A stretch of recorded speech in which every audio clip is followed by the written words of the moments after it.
Now we're going to get on to Agrimin. So, look, I won't lie. There's a lot of companies that use a pulling out for these announcements I've never bloody heard of, and this is one of them. But I will be very much the wiser after the Kalgoorlie dial-in man goes right into it. AMN, Agrimin. TR, which is on the nose, which stands for Travis Ricciardo.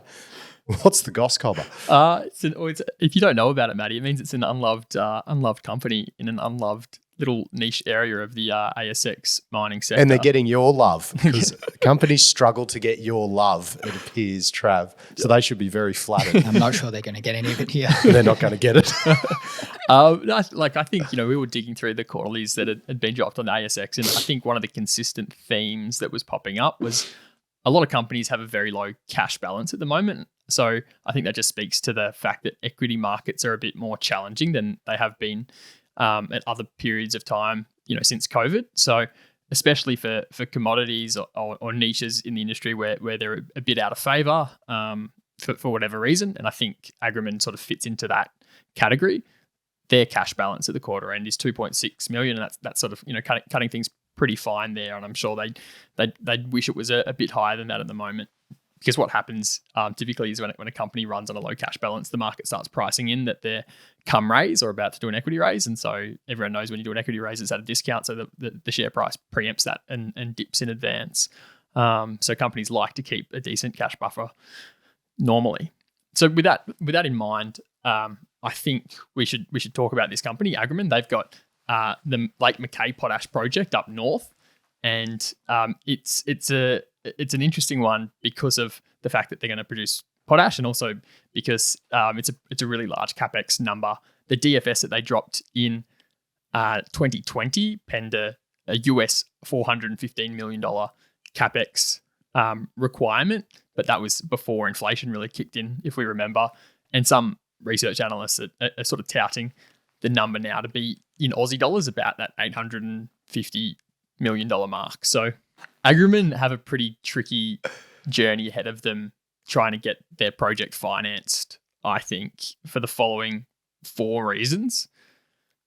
The main one, as I see it, is that in Western Australia, we had a few early movers in the potash space here, producing SOP, which is a variant of potash from salt lakes here. And the 2 early movers in that market were Callium and SO4.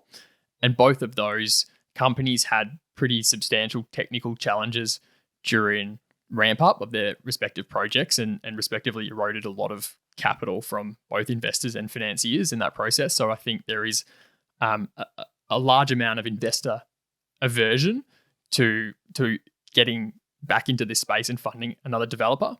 The second reason is Agrimin's capex is really chunky, right?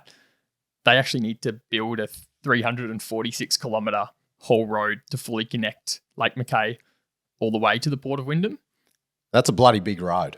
It's a big road. I think they were looking to get a bit of government funding there. Yeah, so see how they go with that. Yeah, strategy is to have NAIF, provide some low cost, long duration project finance style arrangement there to really chip away at the large capex, and NAIF I imagine has a degree of support for projects like this that increase economics for the northern areas of Australia, and roads certainly go a long way to doing that.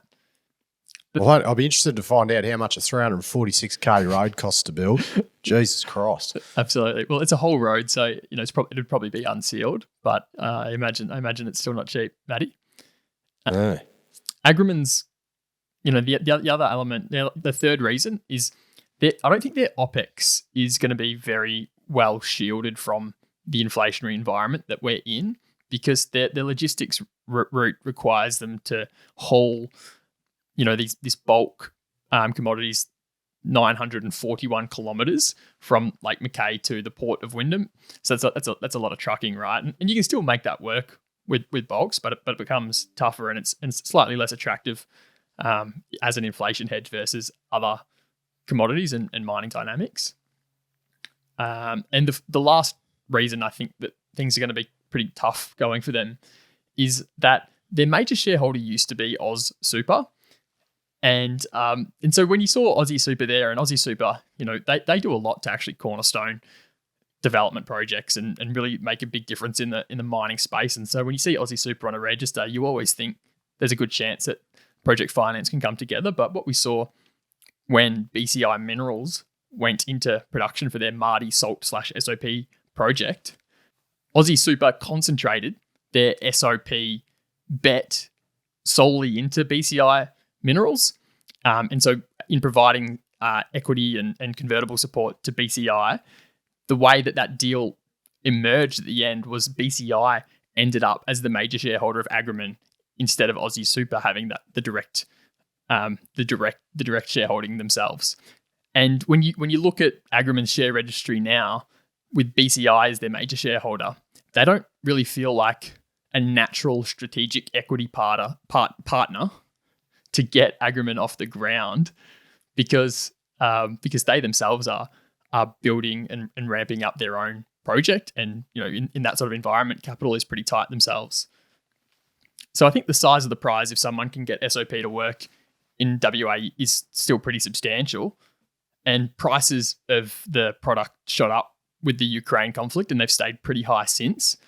But I get the sense that investors are pretty cautious about funding developers in WA. So it's probably going to be a while before another developer gets off the ground here. Agrimin, they have some environmental approvals coming out in the second half of the year, and that could be a positive catalyst for financing. But it's all going to depend on investor and financier appetite here.